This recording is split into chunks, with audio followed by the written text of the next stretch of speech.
Hello there, and welcome to the mothership. I am your commander, General LAK ATTACK.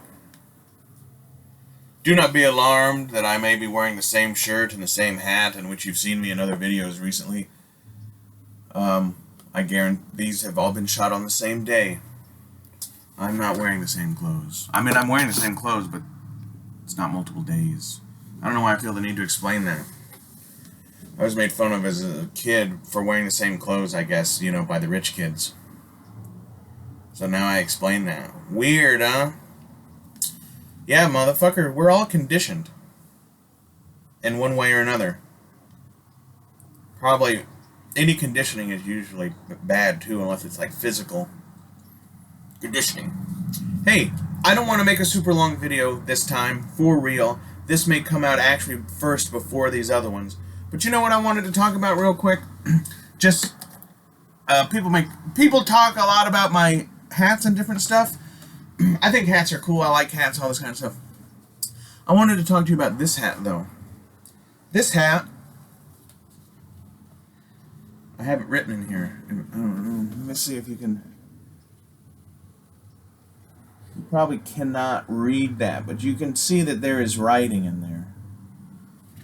And you can see all the stains in them. But the writing in this hat, I bought this hat. I'm not reading what it says, but I'm telling you, I bought this hat in Louisiana at a place called Roy Russian's Boots in Faraday, Louisiana. And Roy Russian is the old man, and my dad used to know him, the old man, who by the time this little short story about Russians is over, will be at the grandpa. But so when my dad was young, because that's where he grew up, like way back in the fucking day, right? Like World War II, right? Jerry Lee Lewis time. Anyway, Roy Russian has always been the cowboy store in Faraday, Louisiana. And there's another old guy who's long been dead named Virgil who had a store in Vidalia, and he remade saddles and shit. He was like the real cowboy, and then the Russians was like the Western wear place, I guess. I don't know. But anyway, so Roy Russian had a son who was a real nice dude, and then he had a son who runs the store now who is a real nice young man. Saddest thing is the father, the grandfather's son, and the boy who runs it now, his father. He was a nice, big old fucking boy. He's a big old boy. Real nice guy. I only met him a few times or whatever, but there was a bar fight that's broke out, and in their town there, and this guy went up to these people fighting and said, hey boys, we don't want no fighting going on around here. And one of them pulled out a fucking gun and stuck it on his fucking chest and killed him. Boom. And like, it totally random. He didn't know those people and they didn't know him. But I'll tell you one thing, y'all. Don't be trying to stop no fucking fights that ain't involving you and your friends. Don't put your nose in other people's fucking business, because that's what happens. But anyway, Roy Russian's Boots in Faraday, Louisiana. Give them a holler. Get on their website, Facebook. I don't know what they have. I go there a couple times. I used to go there once or twice a year. I haven't been in a long time. But I can guarantee you one thing. In the year 2000, probably around Christmas time, probably around this time, because that's usually when I went there to like maybe visit my not Alaska grandparents, I guess is what I could say, right? If y'all are following the story. But in Louisiana, in the year 2000, I bought this hat.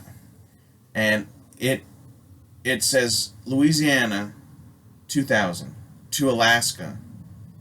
Then it says to Florida. And there's a year 2003. So one of the first times I ever made a trip to here in Florida was 2003 with this hat. I didn't move here or live here, but I traveled. And then it says to Iowa 2007. And in 2007 I had a job in Iowa. And then 2012 Uncle Bubba's camp, which that's when my Uncle Bubba died. Like, this hat has been a lot more places. I just didn't write them all down. But the few things in here that are important, like 2012, my Uncle Bubba died, you know, and so, and I, you know, this has always been like my work hat. And then my grandmother, my not Alaska grandmother, died in 2018, and so where she lives is written in here too. The one place I worked, it was in Montana, and I did not wear this hat in Montana for whatever reason. I don't know why. I don't know why. The only real time I never wear this hat is if I think I'm going white-tailed deer hunting, or if I'm hunting where there are white-tailed deer. You know, because I've always been concerned about the silver belly color, if that makes sense. But this has always been my work hat. This is always, I've been wearing this fucking hat pretty much for 20, what year is it? I don't even know what year it is. But for 20 fucking years I've been wearing this hat. And only a few times did I put it on the shelf and take another hat. And those hats don't exist now, because like working in Montana, this hat would have not existed. Working as a guide in Alaska, this hat would have not existed. Working, cutting firewood, and fucking working as a farmer and a fucking cowboy in Iowa, this is not a bad hat.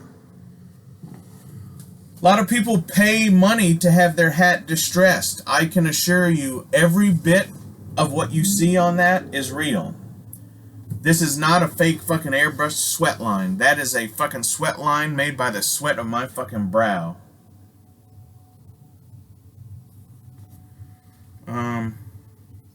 I had this hat brushed one time, and I regret doing it because the girl got really heavy on it, and like I could just see how much felt she was cutting off of it, and it was just like, oh, I'd rather have the dirt on it. Fuck it, you know. Now this and this is from probably from my grubby hands. See, and the grub is tree sap, and I don't know if y'all know what tree sap look like, but you see this black mark right here? This is probably the freshest mark, which is still probably 9 years old. But so you can tell that's sap. If you've ever lived in the woods or know anything, you see that sap. But sap gets on your hands and shit, you know, just even if it's just a little bit. Years ago, see that little cross? I drew that cross with sap on this hat. Fucking, you know, years ago. Not 20 years ago, because that's when I bought this hat, but whatever, 17 years ago? But yeah, this hat's fucking been around. And this blocking style, I don't know what you call it, but if you've ever seen or rolled with or hung out or know anybody or any of that shit from the 60s and 70s who's like a real fucking, like, here, this hat makes me want to go like this. I'll be in town this weekend, honey. I'll look for me downtown. Anytime after the band starts playing, I'll be around. Well, I'll grab my 2-horse trailer and up at the rodeo ground, and I'll start rolling. I'm a rodeo man. Picked up $35 in Reno. I couldn't get a decent ride, but I'll get a fair shake at Frontier Days, unless all the good bulls die. Some folks say I'm a little too old, but I sure got a lot of pride. I'm gonna win top money. I'm a rodeo man. I don't know, do y'all know that song? I think the guy that wrote that song's name is Kevin Hart, not the comedian. Anyway, yeah, this has been my fucking hat. Like, out of all the hats I wear, like, you see all my other hats are, like, black and they're clean. You know, I have one hat. Since I've lived here in Florida, I have not been able to go hunting, but maybe a few times. And I have a hat that I wear for that, which is kind of a fairly new hat. But like, you know, I basically fucking, like, it's not allowed inside, nobody's allowed to touch it. Like, my hunting clothes stay in a fucking unscented fucking visqueen bag with fucking diatomaceous, did I say that right? diatomaceous earth. God.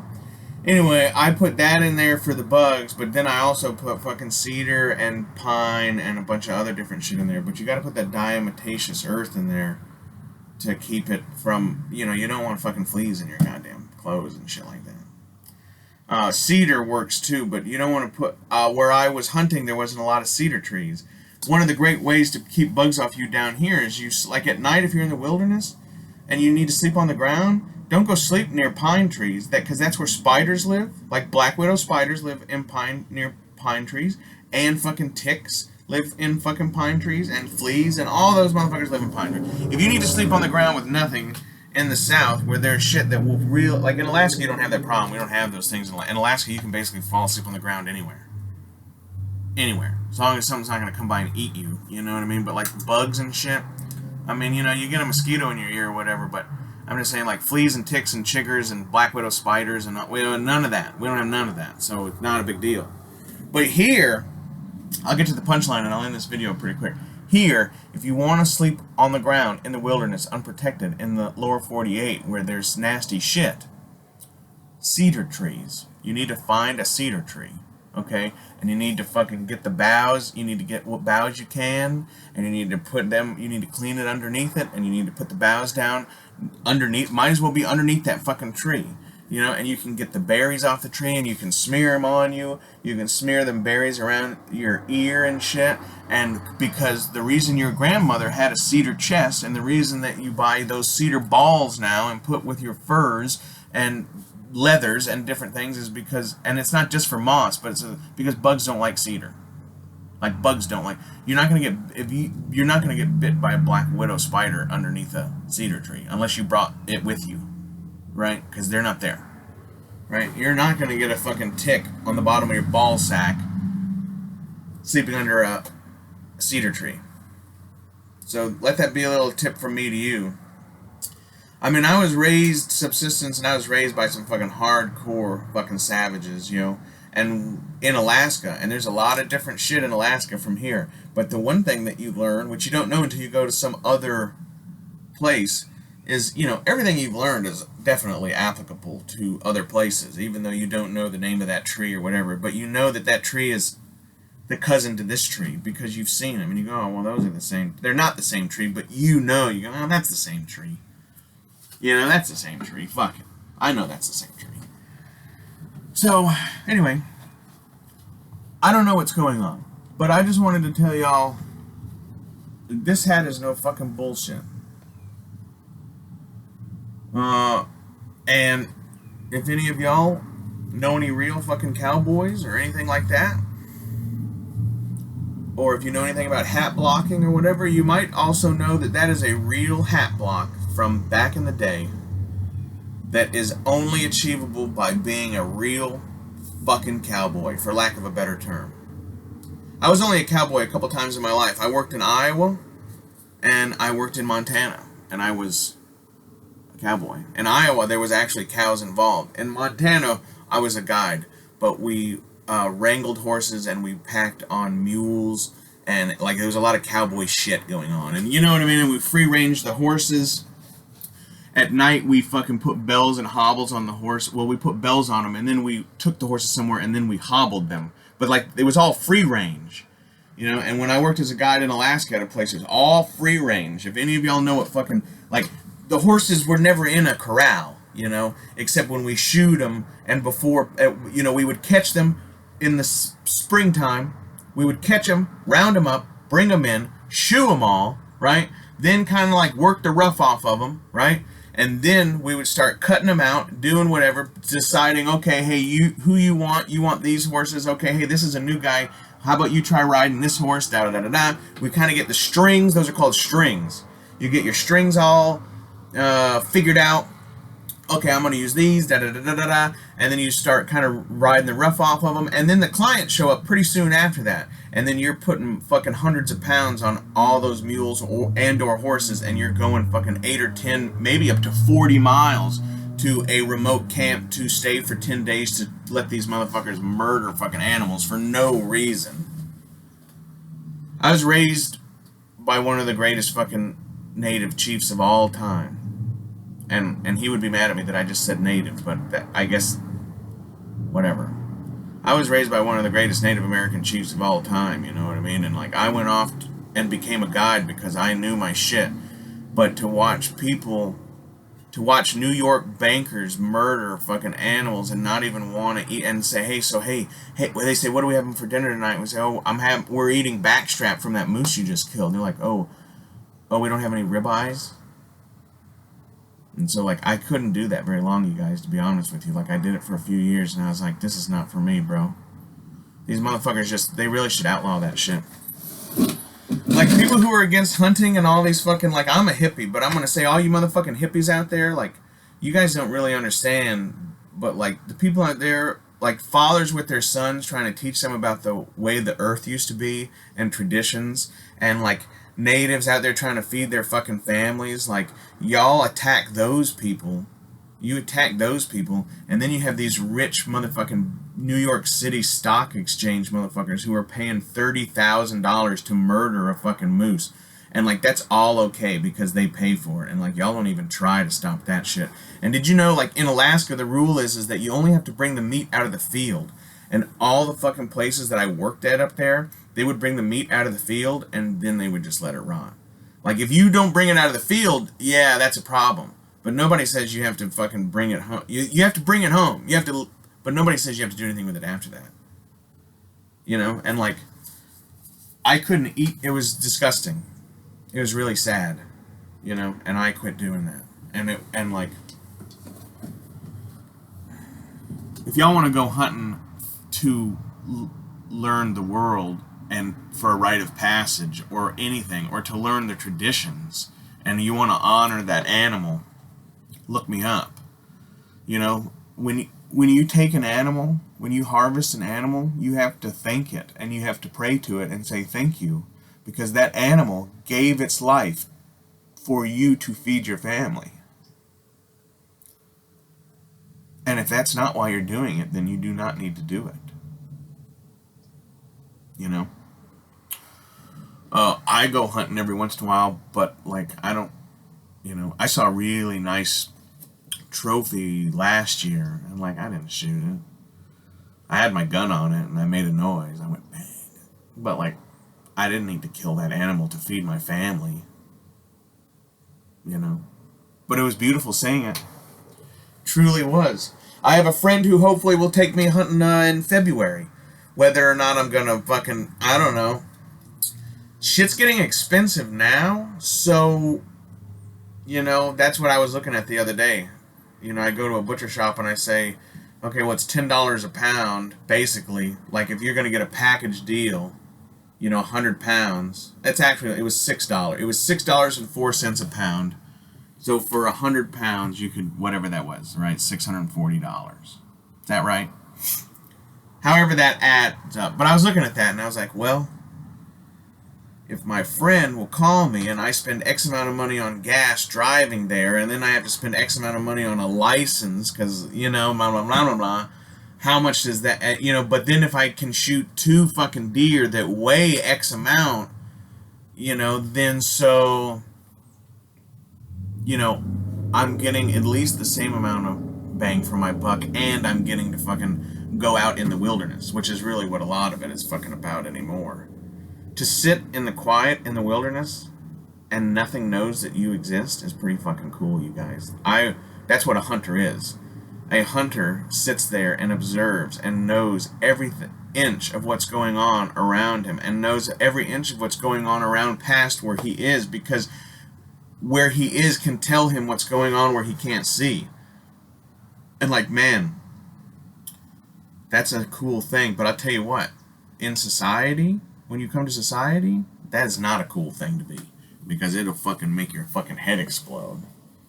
You know? Anyway, this show has gone on long enough. I don't know, this is just waffling now. This is my hat. This is fucking real. This is a Stetson 5X. I don't remember what they called this. I don't think it's a Spartan. It's not a Spartan. It's not the Open Road. It's not the Spartan. There's like 2 more. This one is actually, I think, the one, there used to, maybe this, They maybe called this the Skyline now, but the Skyline's not the same. Skyline has a shorter crown. I don't think they actually make this dimension of hat. And who knows what this is, right? So this is like a 4-inch brim, and then 4 5/8, maybe 5-inch crown. So y'all look that up. I don't know. I think we just did a Mail Run video too in the same outfit. I'm just trying to get shit done. I'm just making videos. You guys are great. This is General LAK Sivrak. Just been bullshitting. We didn't even talk about toys. Sorry. But we will. We're gonna have a live here soon, and we're gonna make some fucking customs. I'm just trying to figure out how to get all that set up. General LAK Sivrak saying, you do what I do, and I'll do what you do, and then we'll see if we don't appreciate each other more. How about that? All right. Ano ba si?